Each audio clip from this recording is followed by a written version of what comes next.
guys, welcome to another garden vlog.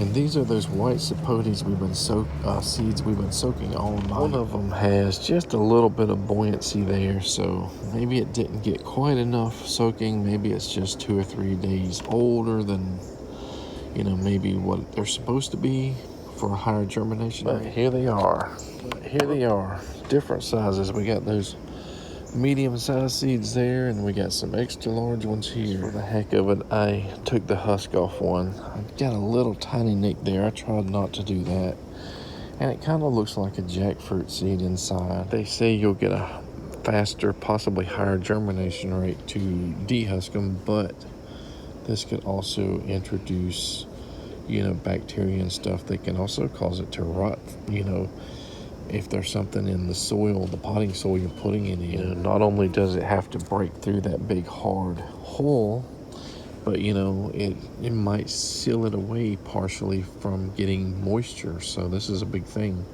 Some people will just scarify it, like sand it or give it just a little tiny hole versus taking the actual seed out of the husk. So I just nicked this guy here for a razor just so it can go into that hole inside the husk and get better water penetration and maybe be able to shoot its roots out a little bit easier. We're only going to do that with 3. So we got one out, we got one nicked, and we're going to nick one more. So right there's just a little tiny hole. So we're going to cheat this time just a little bit. We're going to put on the bottom potting soil. It's recommended that you use a sterile medium like peat moss, perlite, vermiculite, or some sort of mixture of 2 or 3 of those guys, so that the seeds stay in a sterile medium, maybe to prevent bacteria and different things like that from causing them to rot before they sprout. But seeds are either planted 1 inch or slightly above the soil in many cases, depending on the grower. So the seeds will not be touching the potting soil until the roots start shooting a taproot down a couple inches. So we put a layer of peat moss there, and let's just kind of mix it at the top here and give it a good mixture. And now it kind of looks like potting soil. Miracle Grow or something, right? Peat moss has been dumped on there. Miracle Grow again. Just mix it around and then put the seeds. We got the one out of the hole completely, so we definitely want to bury this guy a little bit. And then we got the 2 that are nicked, so I think we're going to bury those 2 a little bit too. And the other 3 are going to be partially out of the ground. 1, 2, 3. And if your peat moss is dry, you may have to soak it. This is already moist. Give it a little bit of water, and a lot of people will germinate these on heat mats, especially in the fall or winter. And it is fall here, but we are having pretty warm days, so instead of just taking it immediately inside this morning, we're going to go ahead and let it warm up with the sun. As the sun comes out, it's still kind of early, like 8:30 a.m. And any cool nights or whatever, we'll just bring it indoors and let it be a little bit warmer. I'm not sure a seedling heat mat would even heat, from the bottom of one of these 3-gallon containers to the top. So if we were going to do like a seedling heat mat, we would probably do, a thinner tray, so that heat can actually get to the seeds. What I have here is several pounds of mealworm frass.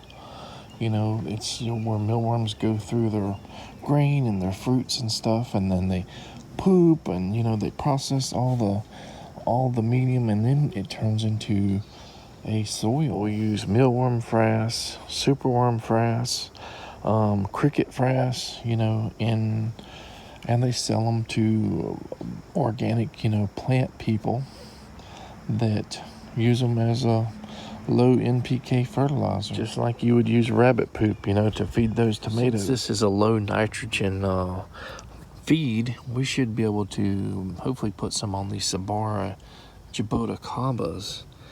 just a little bit, and see if we can get some more growth out of them. And we're just going to pinch around it, put a little pinch here, little pinch there, some around the pomegranates here that we're starting, and the little figs that are still small. We gave them a light misting, to knock it off of their leaves a little bit and to water it down, and we gave it to these sweet potatoes and these house plants as well. Put some on this black Suriname cherry. I have no idea if this guy is going to actually fruit this year, but they are sort of fall and winter bloomers and fruiters, so we're going to just give them a good handful or two. Go. Try to hit it in that root zone area. Probably didn't hit very good, but this is the magic soil area anyway, so it's full of nutrients anyway. But maybe this will give it a little bit of something that magic soil doesn't have. Who knows? A little bit to the Swiss cheese plant as well, because it wasn't really happy in that sun. Maybe that'll perk it up. We put it on these red jaboticabas and stuff as well, or jaboticabas. And guess what? I said the other day that this Barbados cherries has been blooming but not producing fruit. But I found one lone fruit right there. I used a big portion of this, putting this here, there, and everywhere. And I normally might be a little bit more stingy, but I do have another bucket of this.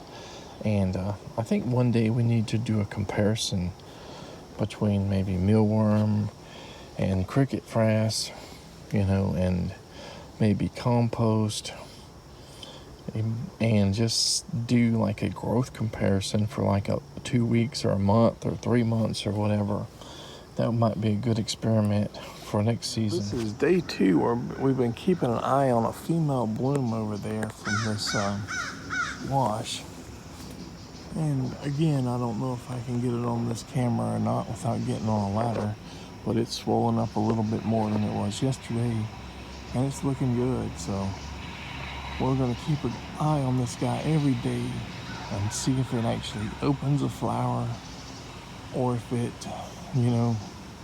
aborts like all the other ones have this year. But here is another female, a small one.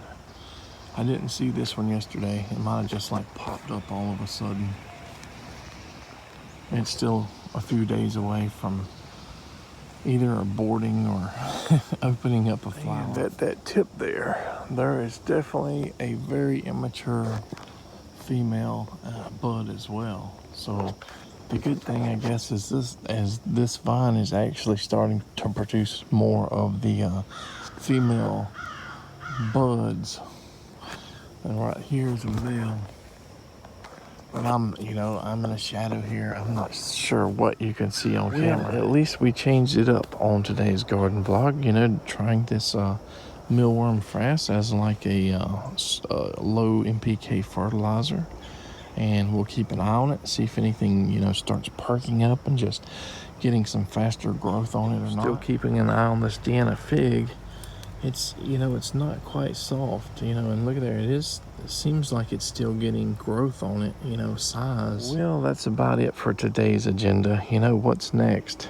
Basically, we wait and see, if something pops up that catches our eye, and we say, oh, this is interesting. We figure out our finances, see if we can, acquire that or do whatever. And, we're also waiting for things to pop up that we already have on our want list. I'm usually up before daylight now, just waiting to go out in the garden and do something, and ending this season soon and not doing that as much is going to be a big change, I think.